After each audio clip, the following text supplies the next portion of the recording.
wanted to put together a talk about things that we've seen in Android architecture that are interesting, right? So kind of wanted to double click on why things are architected the way they are. And we have a little bit of experience both in the app layer as well as the platform layer, and also the privilege to work with some of the largest companies in the world pushing the envelope when it comes to Android. So we wanted to kind of speculate on certain things. And like Alan pointed out, unlike the Googlers, we do not work for Google, so we can talk about whatever we want.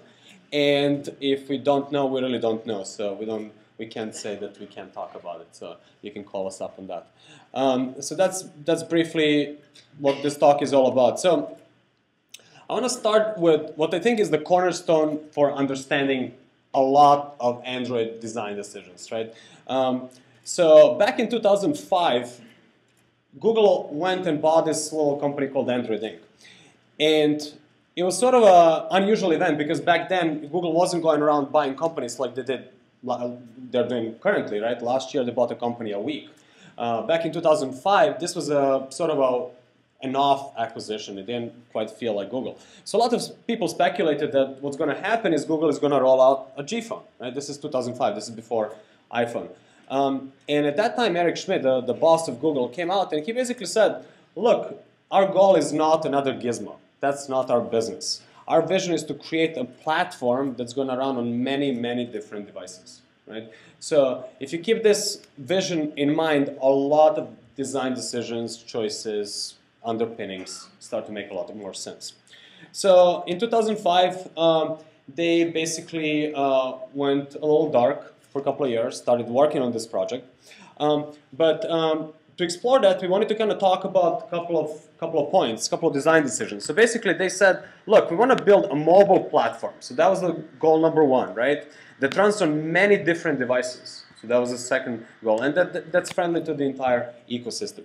So what we're going to look at through this sort of vision is we're going to explore all the constituencies of this ecosystem, right? So on one hand, we have the device manufacturers, the carriers, the app developers, the end users, and probably a lot of other people in between that we're missing, but these are sort of the key players in the ecosystem.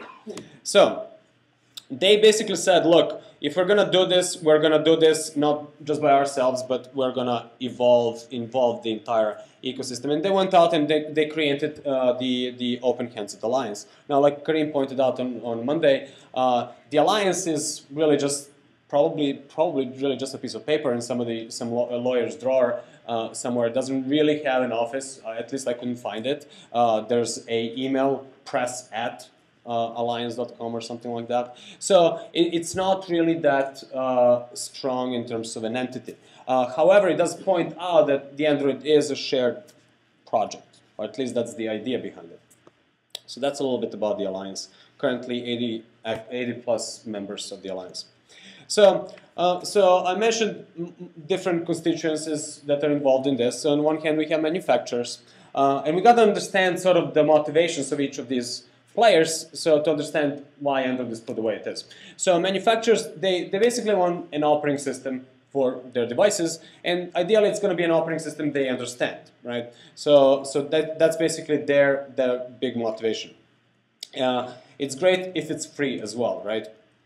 On the other hand, manufacturers, they want to customize it. So yes, it's nice that they can get Windows or some other operating system, but it's nice when you can take an operating system, get it for free, and get to customize it. Now, there are a couple of options in that realm out there in the universe, but some are better than others. So we'll discuss that as we keep on going. So that's one of the important pieces for manufacturers. Developers, you guys, a lot of you are developers, and ultimately you want to make money, right? So what's important? That's probably one of the most important things to developers. Which ecosystem has the most potential for generating revenue? So you need a lot of users, but you also need users that are willing to fork out some dollars and put it in your pocket, and you also need a system that's going to make all that very efficient, right? So that's basically the motivation for the developers.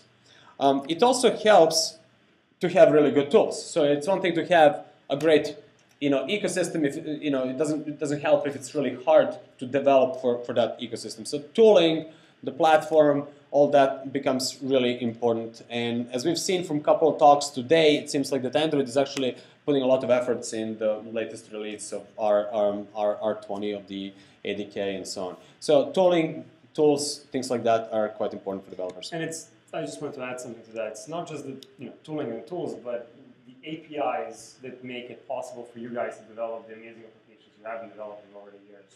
So yes, iPhone and iOS and other platforms have good essential APIs, but Android is definitely pushing the envelope in terms of what's possible. From background services to the integration between different components, things that are just not at all part of the capabilities of other OSs. Yeah, yeah. So that's important to you guys as this is a developer conference. Now carriers are looking for alternatives. So they're basically on one hand they you have iOS and similar devices, and there's a sort of a lock-in on that. So what's important to carriers is an ability to have options. Ideally, they would also like to brand it and put all that bloatware on the devices as well. So that's a nice plus for them. One thing I also wanted to add there is, what's interesting is that yes, iOS or iPhone made a huge impact on AT&T at the time it was introduced. I mean, a lot of folks switched to essentially from other carriers to AT&T and made a ton of money.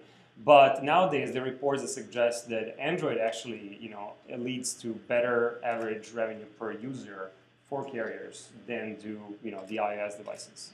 So there's actually a reason for carriers to be excited about the Android as a platform, and at the same time it gives them the leverage against other sort of closed ecosystems and Apple, as big as they are, in a sense of saying, well, we do have alternatives that are as appealing, if not more appealing, to the users.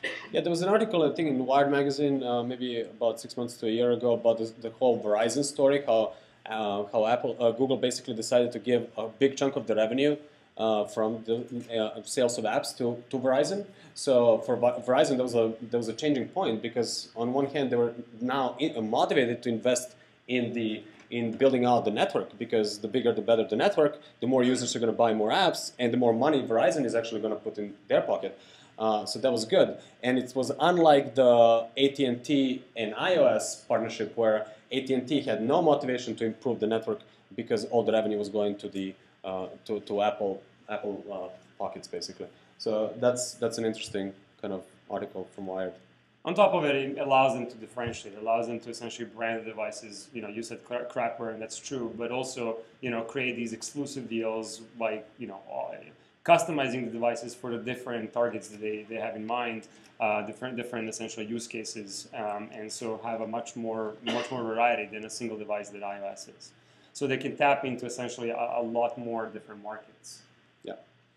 All right. So carriers also need phones that the users are gonna be willing to buy. So basically, we need to make sure that there's a lot of phones. And obviously, Android's been really successful at that, with 800 plus phones on the market or something officially. Oh, devices. Devices. Thanks. Yeah. Officially certified.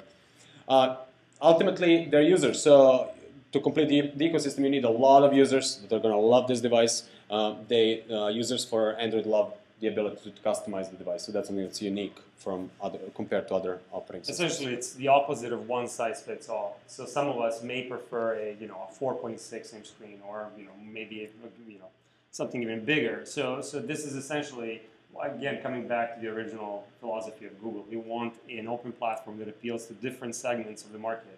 And people self-identify with the different devices that are there.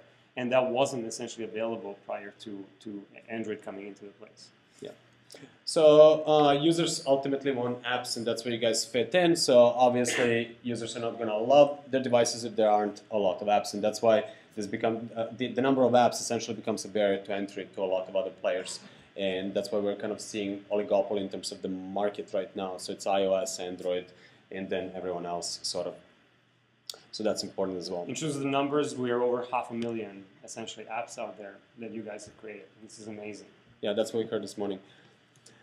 So one of the things that makes Android unique is the fact that it's open source, right? So we all know that. Now, not all open source is equally open. Open source doesn't just mean, hey, I can see the source code. But what's really important about open source is the rights that you get with that source code that you get to see. Now, back to that vision, right, that Eric Schmidt had for Android, we want to create a platform that's going to run on many, many different devices. What that means is that we are going to have a lot of software engineers out there working on this, right? So we're going to have Intels and Qualcomms and Ciscos and Samsungs and HTCs of the world putting a ton of engineering power behind all this. So different licensing in open source makes a big difference for these large organizations to put a lot of dollars, engineering dollars behind a platform such like this. So in terms of the licensing, there are hundreds of open source licenses out there, and in Android there are probably maybe a dozen common ones that you run into. But essentially, open source licenses, I try to boil it down into something that's relatively easy to understand, and I'm not an attorney, so don't keep me accountable to this. But basically, there are two buckets of licenses when it's all said and done. And the first question really that's important is, what does the derivative work fall under? So if you take somebody else's open source code and you start modifying it, who do the changes belong to, right? And so that's a very important question to start with. And if you have to license it under the same terms as the original source code, you basically end up with one of the either GPL or LGPL licenses, right? So that basically means changes that you made, you have to push upstream, more or less, right? Now, Android tries really hard to keep the licensing in this bucket. Basically, the bucket where the changes that you make to that open source code belong to you, and you get to choose how you want to relicense it out, right? So that's the only sort of model that makes sense if you're going to have the large manufacturers and software companies put a lot of engineering dollars behind developing a platform. So we're seeing all the sort of the green room implementation code in Android stack being licensed mostly under Apache 2 license, but some under MIT and BSD licenses, which are the permissive licenses. So basically, you get to keep the rights yourselves. And as you will see also, where there's code that's licensed under GPL or LGPL, Android either tries to replace those components in the user space mostly with the Apache or BSD licensed alternative, or tries to essentially isolate them in form of IPC to avoid directly linking to that code. It's when you link or extended code that you then become subject to some of these concerns of GPL and LGPL. GPL specifically, states that you have to release your code under the same license, which doesn't allow the manufacturers to sometimes protect their IP. And LGPL, one of the issues with LGPL is that either you release the source code or you make it possible for users to essentially swap in those components with the alternatives. And this being essentially an embedded device, it's not easy or attainable to give users that choice. So this is why Google works very hard to essentially keep this open, but open not just to us geeks that actually want to look at the code, but also open to the manufacturers to build upon and invest into and not have to be subject to the same sort of license restrictions. So that's a little bit about licenses. They're very important to understand a lot of sort of underpinnings of Android. Sometimes you run into this crazy sort of why did they build so many layers of abstraction? It's purely to get around the license or a patent sometimes. So that's why we wanted to point that out. All right, so we're going to use basically the Android stack as the main sort of way to explore different things in Android. So we're going to start down at the Linux kernel level and just kind of work our way up the stack. And it's not perfect, so sometimes certain things don't quite easily fit into just one bucket. So keep that in mind. So this is sort of that was a simple picture of the stack. This is sort of a little more detailed picture that we're going to be talking about, just to kind of give you an idea. So basically, we have the Linux kernel space here. We have the native layer here, the C++ code. Then we have the Android sort of framework clean room code that was developed, purpose-built just for Android. Except for the 9 lines. Except for the 9 lines. For those of you who've been following the Oracle versus Google. Yeah, Yeah. And then finally we have the apps up there. You guys write ultimately. So that's what we're going to be looking at. So just kind of you wanted to point out who innovates where. Sure. Let's just dissect this stack in terms of the innovation. So what's provided by Android? Where do the different parties kind of play, if you will? Where's their sandbox? So by default, Google provides essentially an emulator-based image with all of this working, and they also provide these Nexus devices that are supposed to serve as reference platforms for this entire stack. Not all of which is fully open, as we hopefully have or seen or discussed. But it's interesting to see where do the different parties contribute. So the Linux kernel is again provided by the Linux Foundation and the Linux community, but Google extends on top of it. We'll talk about some of the extensions. But that's where a lot of the drivers, the low-level drivers that work with hardware live. And the Android in the user space provides something called the HAL, or the hardware abstraction layer, where essentially manufacturers build wrappers around those drivers that now live in the user space and are typically licensed under non-open source licenses. And that's where a lot of the kind of IP lives. So in terms of what the OEMs, those building, the platforms, the Intels, the, Qualcomms, and so on of the world do, they innovate mostly in the kernel layer and in the HAL layer. So think of it kind of these two. My drawing skills are not as good as Marco's. In terms of what Android provides, so the rest of this, the toolbox, the native daemons, the libraries, a lot of that is provided out of the box by Android. But there are also hooks for OEMs to do additional, essentially, plugins, if you will, like media plugins, which we'll talk about later. The Android or the Dalvik runtime is what powers the rest of the, most of the operating services and the applications, which we'll talk about later on. And then we have these system services that essentially allow you to get this rich APIs to work with when you want to access the different peripherals or different, get essentially it's a system to do the low-level plumbing work for you so that you can focus on getting your stuff done. And what's interesting is that those building actual devices, they generally, depending on again who they are, like say Motorola that's building on somebody else's platform, they would mostly not be touching the so much the lower levels as they will be providing the innovation in adding new system services, potentially new libraries, and definitely system apps and customizations to the existing platform, like you said, the skin jobs. You guys obviously play a role in here, but the system apps is also an important part of the platform. So some of the services are in fact delivered in form of system apps, like we saw yesterday if anyone who attended my talk. But also the carriers tend to do quite a bit of customization, and that customization essentially happens in this bucket. Okay? So looking at the different parts of the stack, I just want to kind of mention how, why Google made the choices that did, and why does the stack look like it does. And I'm assuming, by the way, most of you have seen this diagram before, so that that's why we're not going to go into the details of how it all works, but more on the why. So why the Linux kernel? One of the big, so in fact, when Android was being built, there were discussions to use BSD kernel as an alternative because of the licensing, the friendly nature of the BSD license for essentially the OEMs building on top of it. But one of the big reasons for the Linux kernel is, it's battle tested, so it provides a really good process-based model or process isolation model that is the foundation of Linux security model. It provides superb memory protection, process isolation, process and thread management.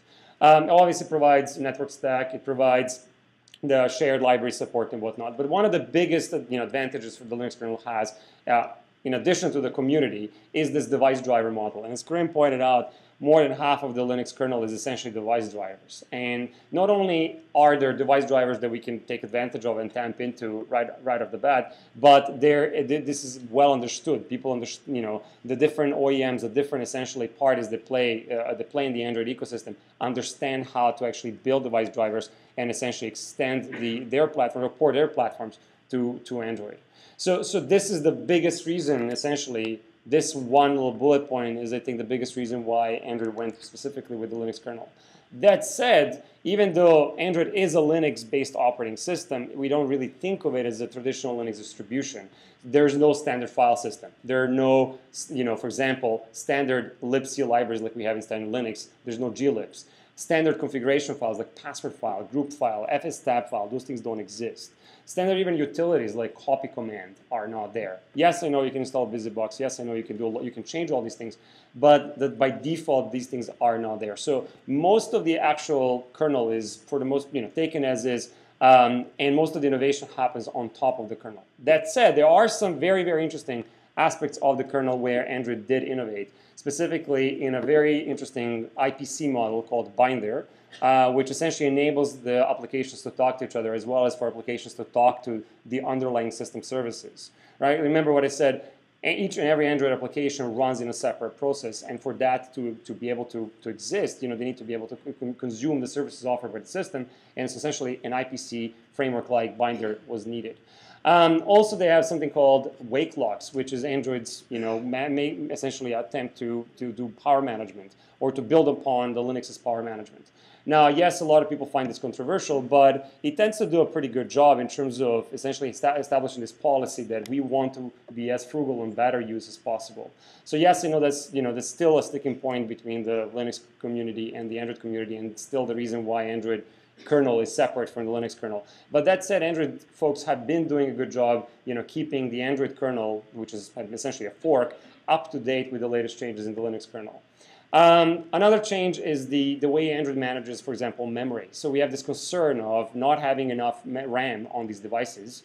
After all, these are embedded devices. The mobile memory, the low power memory, low power RAM is essentially more expensive, 40% more expensive than standard DRAM, and tends to be very slow. So we tend to want to conserve it. And so essentially Android has this unique way of dealing with essentially memory management. And it doesn't use a swap file system like, say, a desktop application could, simply because writing to flash is very expensive and wears it down prematurely. So it's kind of interesting that all the innovation that has gone into even the kernel layer that enabled Android to deal with the environment in which it was going to operate. In terms of the future for Linux and Android, I think Karim pointed this out already, but yes, initially Android started off as being a bunch of staging drivers on the Linux kernel, but they kind of got kicked out of there and then ended up having to set up their own Git 3 in which to manage this. But there's efforts going on right now, specifically in the Linux 3.3 kernel, to bring those changes back into essentially the single fold. So most of the changes that Android has placed in the kernel, like the low memory killer, the ashmem, the binder and whatnot, have been ported back into Linux or brought back to the mainline. The only kind of two sticking points are the wake locks and the early suspend. But by 3.4, we're hoping that a lot of that will essentially merge. Yeah, the question? Mm-hmm. So by no standard file system this is actually no standard file system hierarchy, okay? Not the file system. So they do use standard file systems like the ext4, although older devices were based on the YAS2 flash file system. So it's really about the hierarchy. So files are not where we expect them to be. And we have a slide about that. So we'll talk about when we talk about security, why the file system the way it is. So, yeah. So the native layer. So one interesting thing about the native layer is that Android. Let's go back to the kernel. Kernel is fully GPL, right? So the only way you can get non-GPL components running in the kernel is to essentially build them as modules, and there are some limitations with what that allows you to do. And so we prefer for everything in the kernel to continue to be open source and GPL, but yet OEMs do have this need to sometimes protect their IP. And so what Android did is they first created this whole new libc library. They call it Bionic, which is licensed under BSD. In fact, it comes from NetBSD. So that essentially there are no LGPL requirements on anything in the user space that links to that library. Then what they did is they provided this API called HAL, the hardware abstraction layer, that enables the manufacturers to essentially plug in the different user space libraries that enable the rest of the platform to consume the custom and unique drivers that they've built into the kernel. And also protect their IP. How do they do that? Well, the driver in the kernel can continue to be open source, but if there's specific IP that they want to protect, they essentially wrap it in this shared library in the HAL space. Being that it doesn't link to anything GPL or LGPL, they get to keep it under whatever license they wish to. And that's why even the most open of the devices these days, like your Galaxy Nexus, some of you have, if you were to try to build it, in fact, you wouldn't be able to build it straight from the AOSP trees. You actually would need to download additional libraries, which are the HAL components. There are other native libraries. Specifically, for example, we have the media framework, which we'll talk about later on, which is also where manufacturers can plug in their additional features.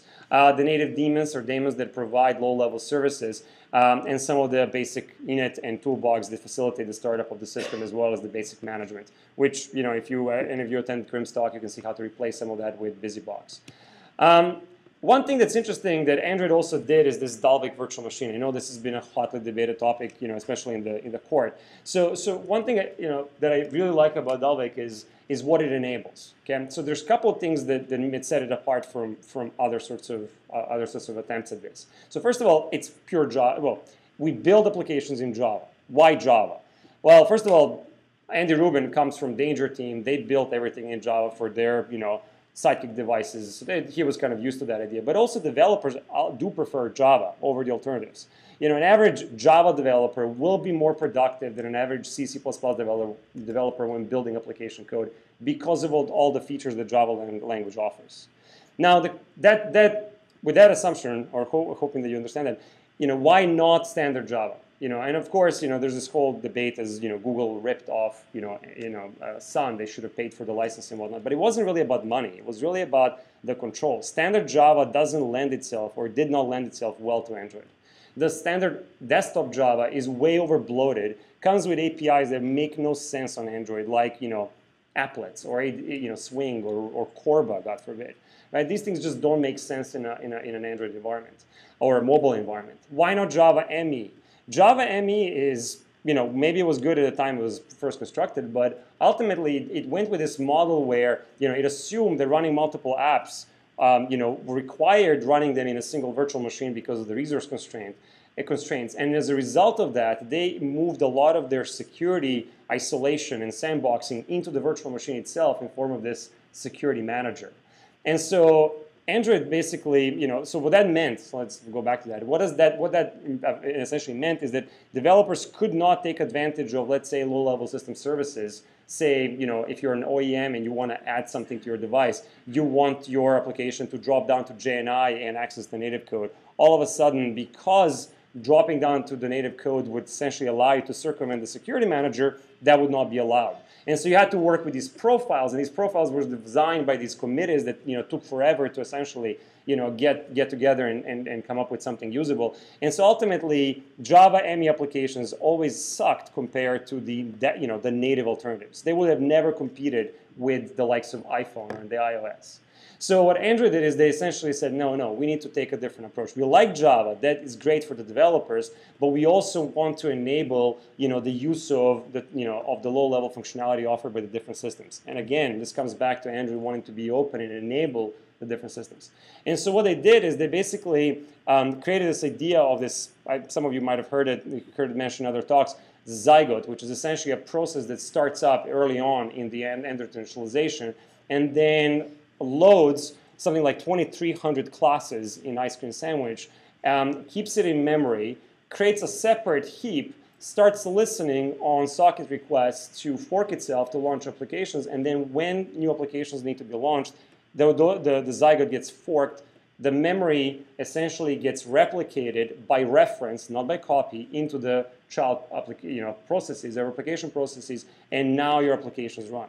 What that enables is for your applications to essentially run in separate processes. So we now no longer have to worry about any sort of security enforcement inside of the Java layer. So we go back to the kernel, which we know and trust and love.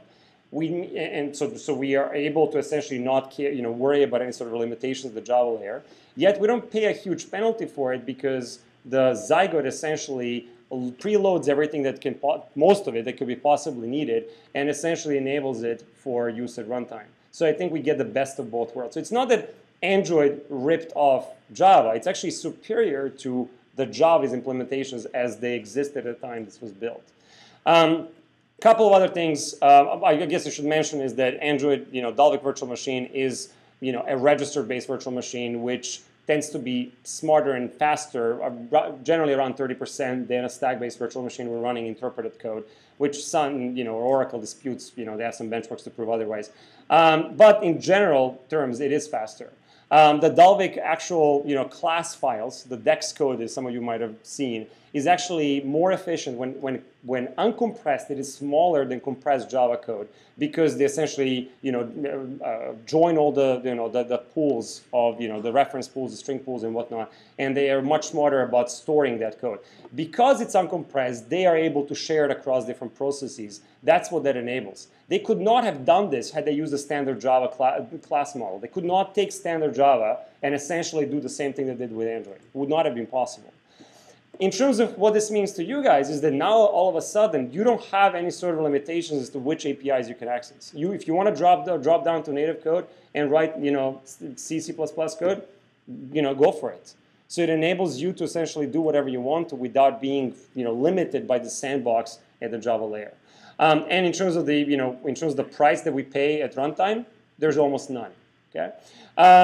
Other things, for example, the Dalvik virtual machine also has a just-in-time compiler that is actually smarter than Java's in a sense that it doesn't just compile entire methods, rather individual blocks, they call it traces, that are deemed to be hot. So for an average of about 100 to 200K of extra overhead in memory, you're essentially getting 2 to 5 times performance improvement for CPU-bound code.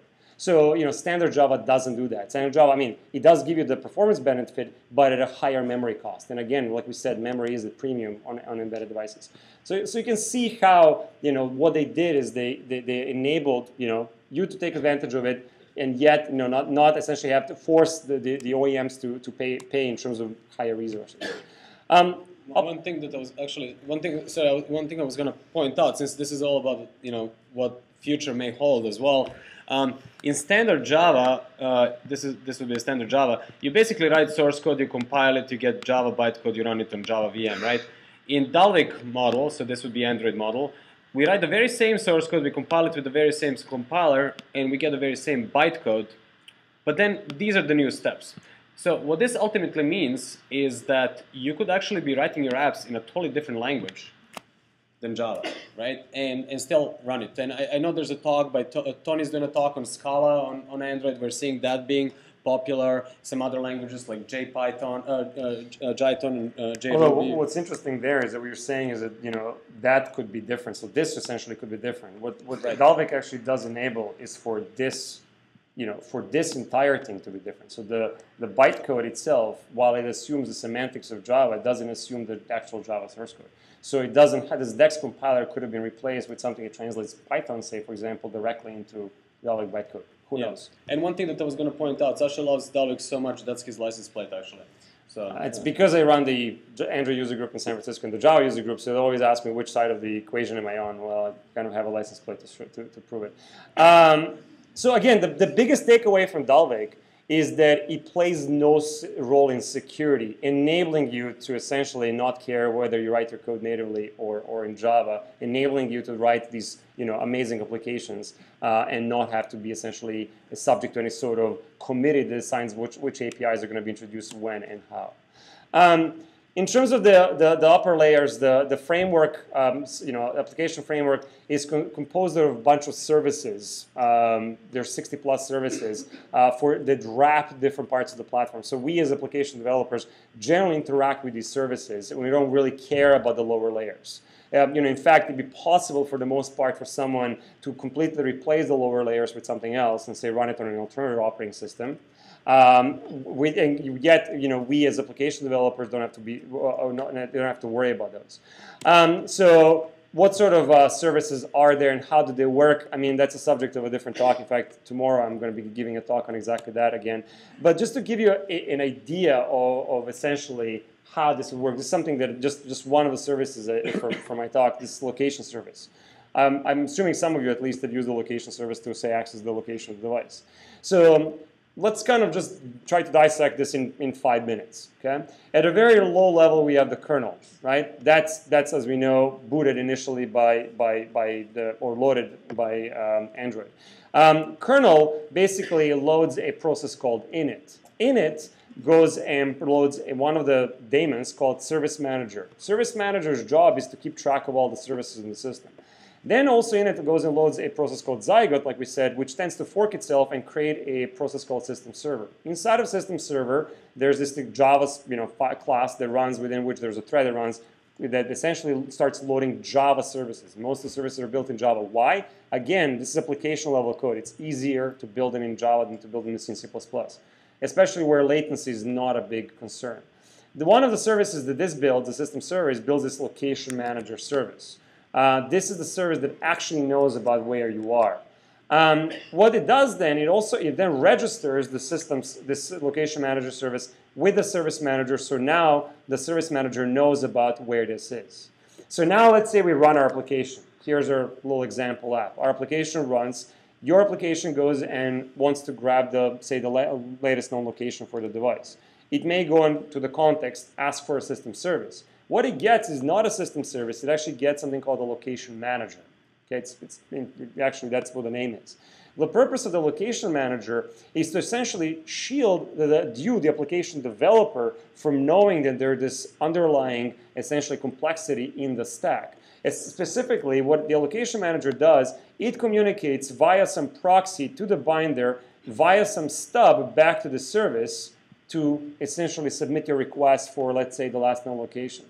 A lot of the security gets enforced, in this case, right around the service at the point of that invocation. The service, in this case, goes and talks to some sort of a JNI wrapper, which is, again, this is permitted because Android doesn't care whether you write your code in Java or C, which then loads the HAL, which I mentioned previously, that implements this particular, essentially interface. This is for a Galaxy Access device. That's the HAL for GPS. That HAL communicates to a particular, character-based device in order to fetch the GPS. So, again, coming back to the stack, you as an application developer, you essentially have very rich APIs. You're just interacting with this location manager, which is very easy to use. Location manager is hiding all the complexity of the IPC framework, the binder. The system service is responsible for hosting our location manager. Location manager does a lot of high-level, kind of functionality, offers high-level functionality like location updates and so on and so on. It holds the state of everyone who's interested in receiving location updates. This is the bridge. So this is a particular GPS provider that we, for example, may be interested in. And this is the HAL. This is what the OEMs provide to us in order to build this into a real device. And then finally, the kernel driver. Why don't you take over from here? So I'll do a little easier things, fewer lines. So basically, one of the goals. So we're talking about the application framework. Keep in mind, we're talking about the design of Android operating system. Why it's done the way it is. Obviously, guys who are designing iOS or BlackBerry or a Windows phone, whatever it's called, they don't have as complex of a job as the Android team did, right? So there are all these moving parts that the Android team had to put in place to enable us to target many, many different devices with the same operating system, right? So that was, remember, one of the vision points was to target many, many different devices. Almost no other operating system has that problem as much as Android does. So at least that shows in the size of the screen. So the framework itself has to account for running on anything from a tiny little phone to a gigantic large screen TV. So from using a touch input to using a remote control to post your tweets via TV or whatever. So that's another aspect to kind of keep in mind that they had to deal with at the framework level. One thing that we wanted to point out is how certain things were put together. So for example, the media framework. So if you put yourself in the shoes of Google and you want to build this operating system, and obviously you want to have as rich of a support for media formats as possible. So you're going to grab just about any codec out there and plug it into the platform. The problem now are the licenses, right? Not everything is friendly. You cannot introduce proprietary stuff into an otherwise open source project. So what they did is they basically build a framework, a media framework, that enables them to plug in everything that's allowed for them to plug in, and then leave slots empty for the future versions of codecs, for other codecs that may be proprietary or something like that. So media. This is just kind of. I don't want to go into too much details on this, and you can see Sasha's talk tomorrow. He's going to dissect this picture. But the point is, there are a lot of moving parts. And many of these moving parts are essentially required to enable this pluggability of the platform, so that Samsung can go and license the Microsoft codecs or the Apple codecs and enable them on their phones and so on. So that was one of the very important design decisions, and it reflects itself in many little boxes that we're not going to go into. I'll just mention one thing. So just like there's a HAL for the different hardware components, like for GPS, for sensors and whatnot, think of the media as essentially a framework that offers HAL-like pluggability for the different codecs. So it enables someone like Intel to go and say, oh, we have a hardware optimization for decoding, say, H.264. We want to use that over the, say, software decoder that's provided by Android. And by the way, Android does provide a lot of the software decoders for, in open source format. That doesn't mean that the OEMs necessarily get the patent licenses for free. So and there's an MP3 decoder, but you still as an OEM would need to essentially grab a license for that. Yeah. So finally, we're going to talk about the app layer. So this is probably the space that's most familiar to you guys. So we're talking both about the system apps as well as the user developed applications. So like Sasha mentioned earlier, an Android application is quite different than on other platforms. So basically, ultimately, an application is a process on its own. And essentially, an application almost doesn't matter. What it is, it's really just a loose collection of components, right? Activities, services, providers, and receivers. But what's important is the sandboxing model. So basically, each app is going to be its own Linux process. And basically, within this box, you as a developer can do whatever you want. So you can reach out to native code, you can invoke native code, etc. And it's safe, because it's not Java or Dalvik that's enforcing the safety, it's the kernel itself. And that's what Sasha mentioned earlier, that enables you to make native parts of your apps to be native. Like, for example, Angry Birds has the physics engine done in C++, and that makes it so smooth on Android, and something like that would not be possible in Java, ME, or similar environment like that.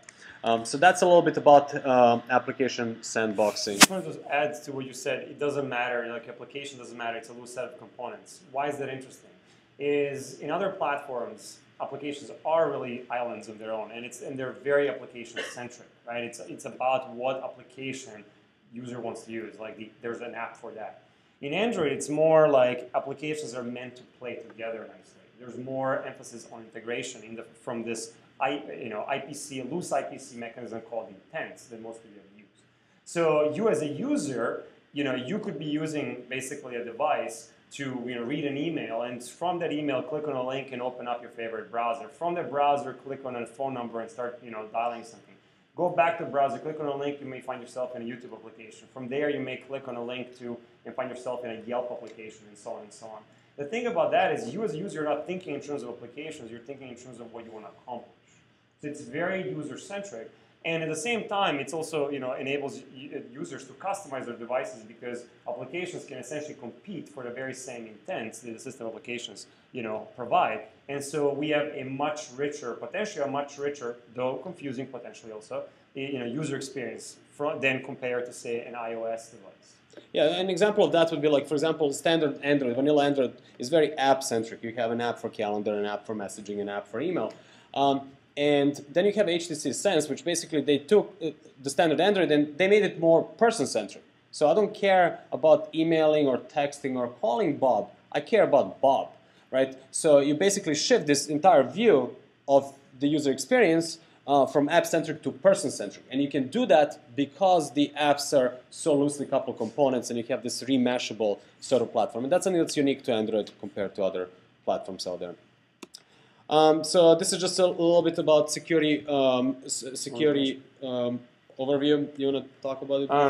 Sure. Let's just briefly mention this. So Android gets a lot of kind of bad rep for its security, and so why is that? So Google basically wanted as low friction, user experience as possible, as well as developer experience. So they build this idea of, anyone can build apps. Those apps can be uploaded to market. There's no certification or curation process like there is with iOS. The permissions are only granted once. The user cannot selectively grant or ungrant permissions. It's all or nothing. The assumption is the user knows what they're doing, which oftentimes proves to be not correct. And it's more about the user than about anyone else. Like, user is the god of their device. At least that's the initial premise of Android. How does this all work? Well, again, when Android boots, it starts a bunch of services. These are started in separate processes. Your applications, when you run them, these are also started in separate processes. If they were to misbehave, if they were to try to do something that's not allowed for them to do, essentially they run into security violation exceptions. So when they try to use the restricted APIs, that fails. So Android enables the use of restricted APIs through the form of permissions. So generally, one API call, one permission, although it's not always mapped like that.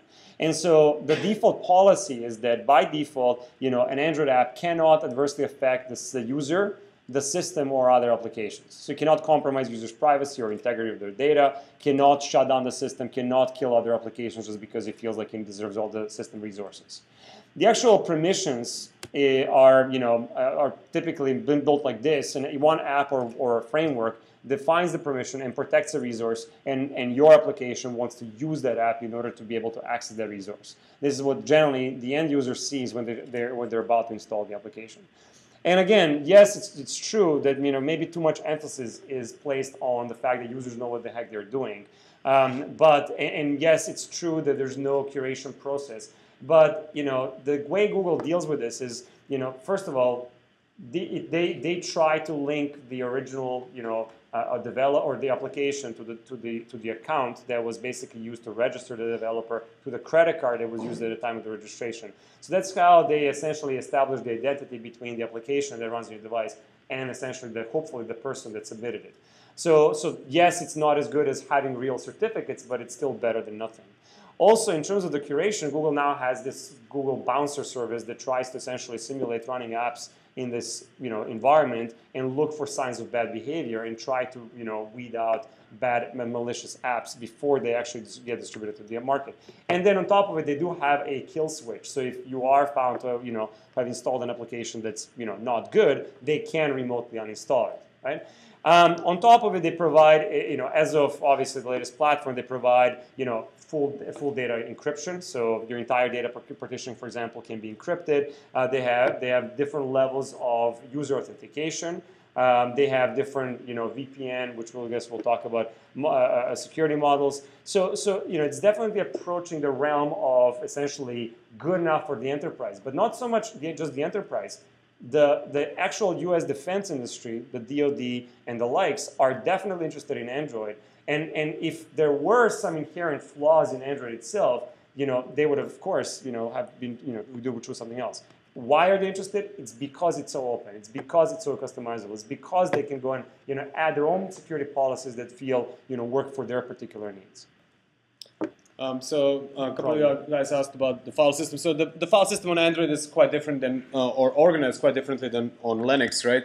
And notably, we have three partitions. We have the data partition, we have the system partition, we have the SD card partition. For the most part, the system partition is read-only, which means that you as a user cannot modify anything. So this is essentially simulates the device being locked down, just like when you get a laptop issued by your IT department, there are a lot of things you cannot do on it. So essentially, the carrier is your IT department. They lock down a device, and that's why the file system is organized the way it is. So system is where the OS is. It's kind of like your C:\Windows, and it's off limits, and then all the user data essentially lives on its own partition, so it makes it easy to wipe it out if the device gets lost or stolen, etc., etc. Let me just mention two more things here. First of all, the SD card partition oftentimes is simulated on top of the data partition, and yes, there's also the cache partition, and there's also the boot partition, which is not something you specifically see, but it contains your kernel and the RAM disk or the root file system. But what's interesting here is that different OEMs can actually make a huge improvement to the default security model just by playing around with some of the low-level services. Like for example, a lot of the chips these days, including the Intel's chip, for example, have this trusted boot option where essentially they can make the device boot in a way that every stage of the boot process authenticates the next stage, so that you're booting into a trusted, hopefully unrooted environment, right? So that enables your device to be way, way more secure. Also, in terms of, for example, DoD, which I mentioned previously, there's an effort at DoD to enable something called SC Android, which is kind of from the SC Linux folks that at NSA that are doing similar sorts of efforts for the SC Android to make it almost impossible to essentially circumvent a lot of the security policies that are currently scattered across the Android, I guess, file systems, if you will, and try to centralize that and impose those policies so that we have a way more secure environment without actually compromising the way we as developers, approach writing applications. So these efforts are possible on Android, again, because it's so open and because of the choices that Google, took when designing it. A couple of things in the enterprise I wanted to just mention. So Google has been addressing enterprise needs. They have been working on features, although these features tend to be not sufficient for the enterprise. And basically, the takeaway from this is that the plumbing that Google is putting into Android is really good. But it's just that, it's plumbing. So if you're end user, an enterprise end user, you don't have everything that you need to roll it out to your organization. And it's unlikely in the future that Google is gonna do a lot more than focus on plumbing. Google does acknowledge that enterprise is real and that there's a lot of money in enterprise, but their focus is basically the consumer, and they see themselves as the ones that set the plumbing for the enterprise, and they're letting other third-party companies fill in the blanks. So that's essentially what we're seeing in the ecosystem. So there are a lot of third-party companies filling in the blanks, and that's kind of how the ecosystem works. And it's one way, and it seems to work pretty well. VPN, we mentioned a couple of times. VPN is one of those things that the plumbing is there, but it's useless for the most part because there's no support for VPN that corporate America uses, which is usually Cisco or Juniper or something like that. And again, they couldn't include it because of the license. Same old, right? But what they did, again, just like in the media case, is they left the slots open. So essentially, a third-party OEM can go out and license that Cisco VPN or that Juniper VPN and basically just plug it in. So again, Android is designed in such a way that it's license-friendly yet pluggable sort of architecture in this case. And what's interesting, as of Ice Cream Sandwich, it's actually possible to plug in VPN proxies, if you will, in form of apps. So this can be done on the consumer devices. Not necessarily how traditionally it's been. Someone like Samsung may go to, say, Cisco and license their VPN solution and bake it into their particular, say, Galaxy S. In the case of Ice Cream Sandwich and beyond, it's becoming a lot more friendlier to bring your own device to the enterprise and then be able to install this software to essentially enable you to participate in the enterprise ecosystem. A couple of things I wanted to mention about the markets really quick.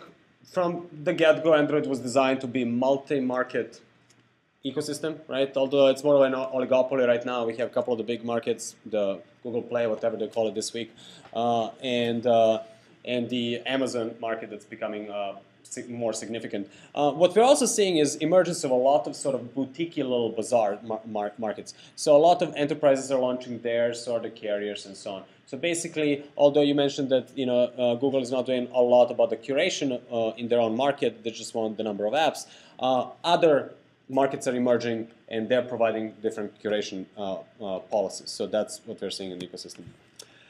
One thing that we kind of wanted to mention is the fragmentation. It used to be a dirty word. Everyone asks, what about fragmentation in Android space? And right from the get-go, Android had a compatibility test suite, and it was designed specifically for this purpose. This wasn't as significant in early days as it is now, but it's actually helping quite a bit to keep the apps running across all those 800+ devices. So we have 500,000 apps, 800 plus devices, and for the most part things work, which is awesome.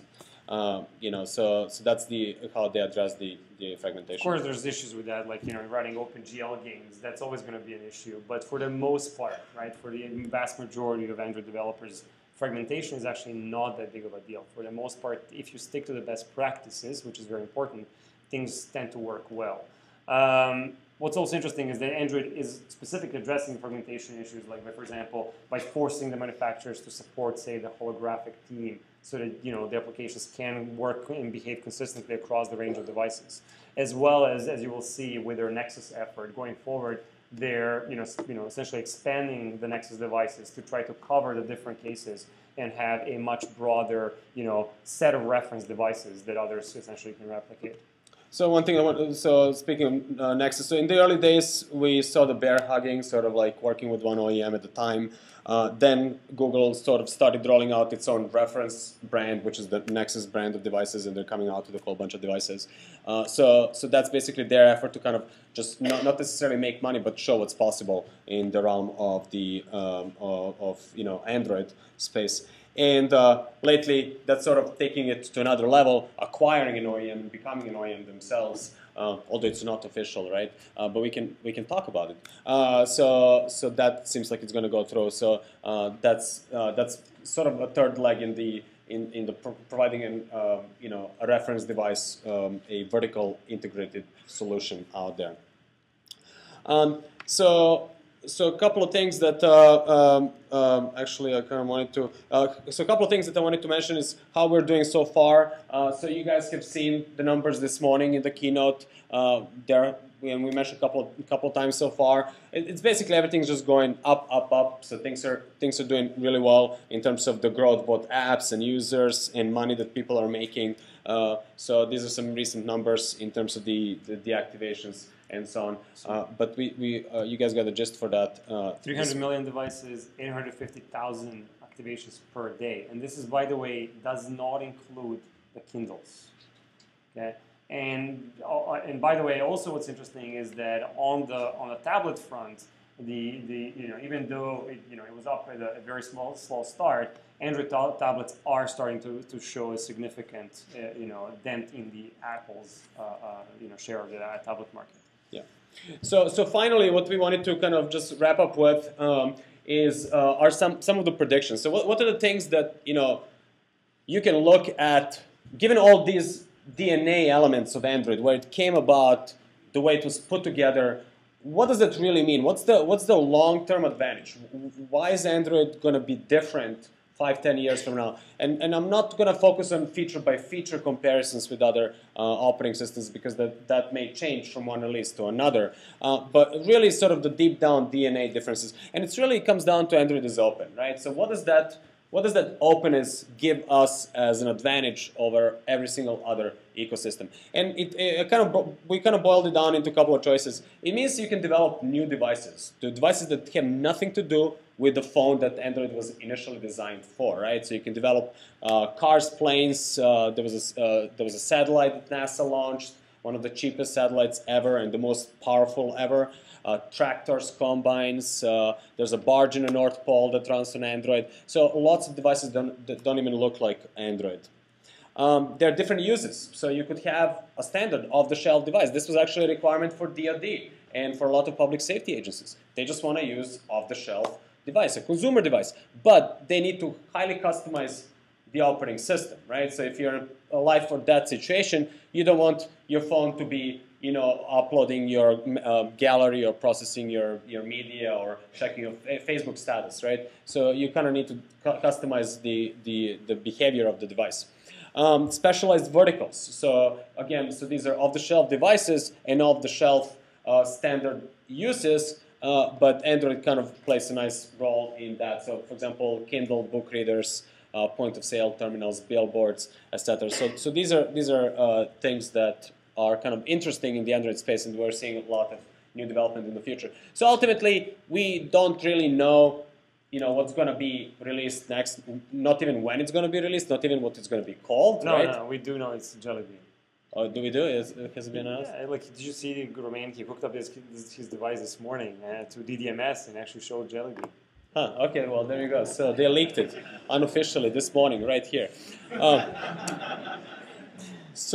But ideally, this openness really means that it's a breeding ground for innovation. So that's kind of what's exciting about Android in the space that we're all in. So yeah, I mean, so again, coming back to that point, and we may not know what is going to be the next big thing, in the mobile or in the embedded or in the consumer technology space.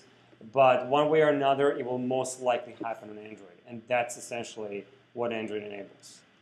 It's the breeding ground, essentially, for innovation, and you guys are in the middle of it. So that's why I'm personally excited about Android.